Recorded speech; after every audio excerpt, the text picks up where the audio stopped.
Welcome ladies and gentlemen, I am SocioPsycho and this is Mob Reviews, and today we're going to be taking a look at The Culling of the Cows. This was created by Decaying Logic, and it is a lane defense zombie shoot 'em up festival. How well does it actually handle? And that's what we're here to answer today, and we'll begin in the options menu. Now the options for the game are actually very simplistic. It is 2D, and it's what you would expect from a 2D that looks sort of like an iPhone game. It has been running at 1920 by 1080 screen resolution. I've not had any tearing, clipping, or crashing. Performance-wise, has been running at 60 frames per second, and I've had no issues in any performance-related subjects. And so I have no issues with the video quality or lack of choices in the game, although yes, it would have been nice to have a larger berth of screen resolutions for some people, but I never found, due to the sleekness of the interface, that there be a issue in any regards. Now you do have different sound sliders for music, effects, and speech, which is definitely nice, as there is a lot of gunfire and blazing and explosions, and a music that helps propel the atmosphere and really ties in well to the rest of the world.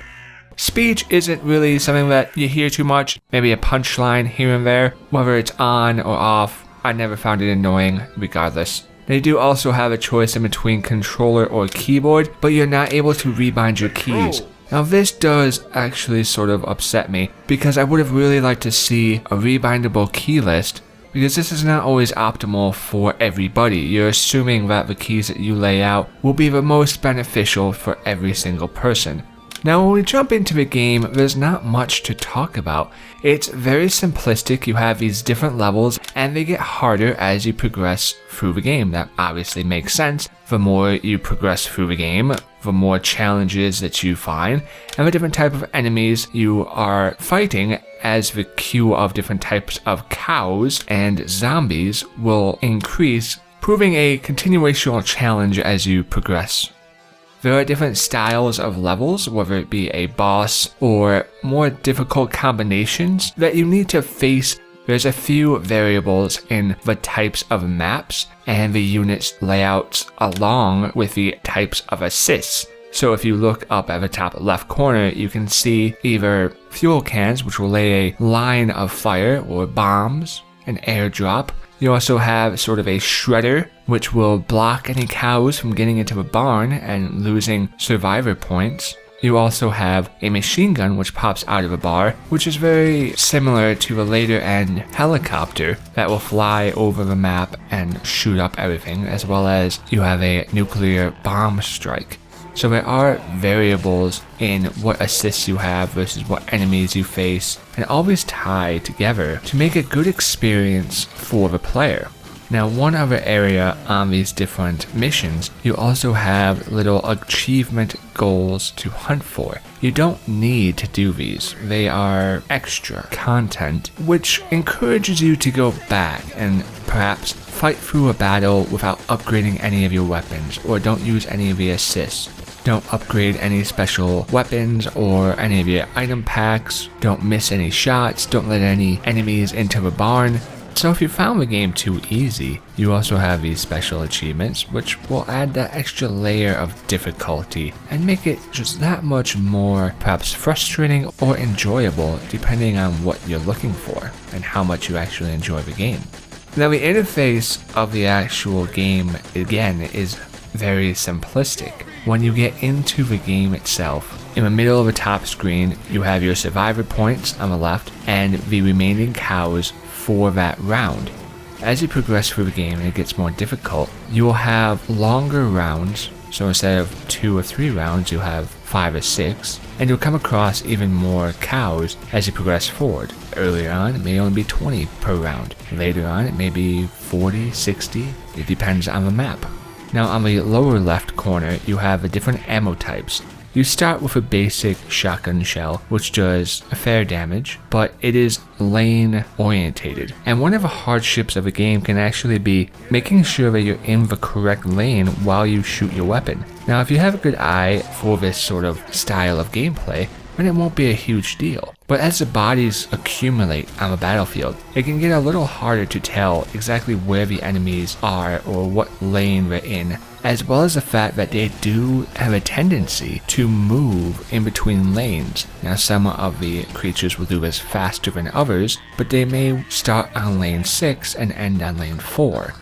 Your next ammo choice is the buckshot. Now this one I find far more enjoyable to use because it allows you to cover 2 lanes. So if you're a little bit off, you still end up hitting your target, and your shotgun ammunitional blast is not wasted. And if you're looking for something a little bit more punch, you have your 7-key bound, next blue ammunition, which will go through one enemy and hit whatever enemy is behind them as well. So it packs a lot more of a punch and a hitting power.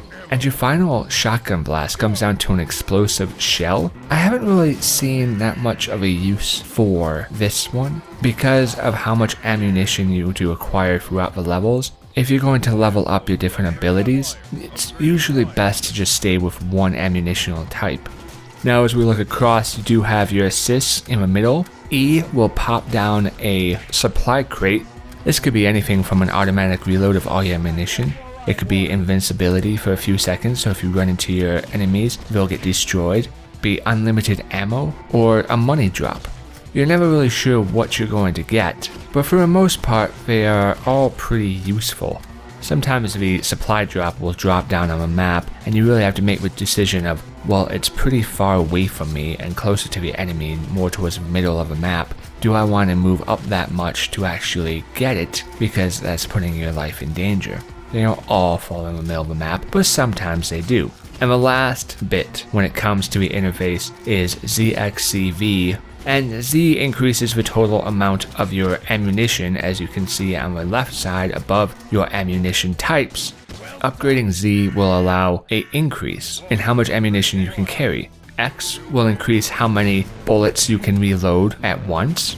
I believe C increases your shotgun recoil time, and V puts a laser scope on your weapon, so you may find the laser sight very helpful if you are having issues in differentiating in between the different lanes. As you've noticed during my talking of the interface, the gameplay is very simplistic. Like I said, it is a lane-based strategy game, but does it handle well? And I'd have to say yes. It may be a very simplistic concept, but it does have a fast pace and a high momentum and a great threat level to it.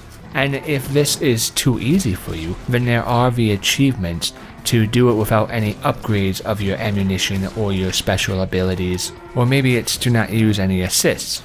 I never found the game to actually be too easy or boring, and that's the important factor. It can be repetitive because the art style of the game is not anything that is really varied, and I would have liked to see a lot more maps as you're potentially looking at the same thing over and over again. Having more variation in what battlegrounds you're fighting on would have definitely given the game a greater feel. The weight of your weapon definitely does have impact, as well as the explosional matter that happens when you destroy zombies or opponents. It's really nice to see them sort of splatter apart or explode depending on your ammunitional type or the type of enemy you hit. My greatest annoyance in this game is not actually the combat, but the later on levels in the game.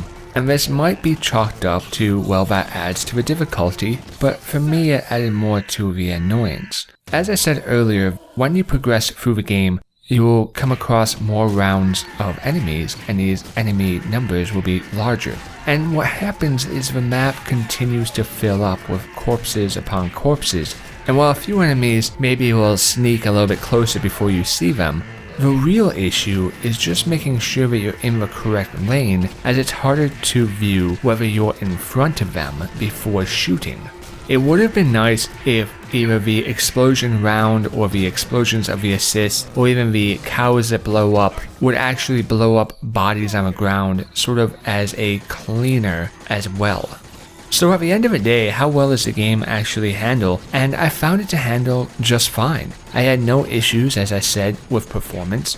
Visually, it's very simplistic. I would have liked different backgrounds, different environments. It's a very simplistic 2D lane defense game.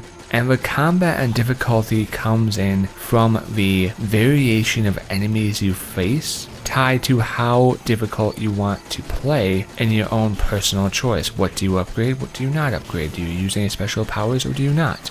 The game is a lot of the same though. There's really not much in the way of upgrading your abilities or increasing a power over the course of play.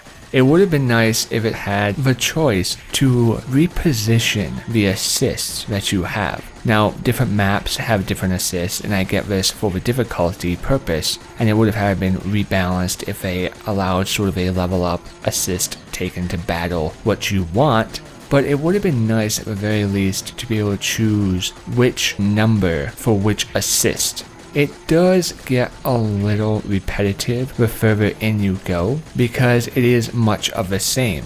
It is a casual game by good definition, but it does what it needs to for the most part well. And the animational scenes of when you die could have been varied a little bit more, but they are good for what they have. And I never felt like my time was wasted. I was actually quite satisfied in the killing of my enemies, or that I wasn't being respected by the game. Because while it did have variables in the types of missions and difficulties, the difficulty was in how you decided to play, and I can respect that greatly for it. If I wanted to feel more like a badass and just destroy all my enemies, I had that option. Or if I wanted to go for achievements and really hone back my power and rely on quickness, speed, and agility, then I also had that option as well. After defeating a certain mission with using the bare minimum requirement weapons, you definitely do have a sense of, oh yeah, I'm a badass, because the difficulty and the satisfaction are definitely there. And so if this game does look enjoyable to you, then I can easily recommend it, because I had fun with it, and I never felt as if it was disrespecting me or wasting my time. So, ladies and gentlemen, it's an easy recommend. I have been SocioPsycho, and this has been Mob Reviews. I thank you for watching, and I'll see you next time.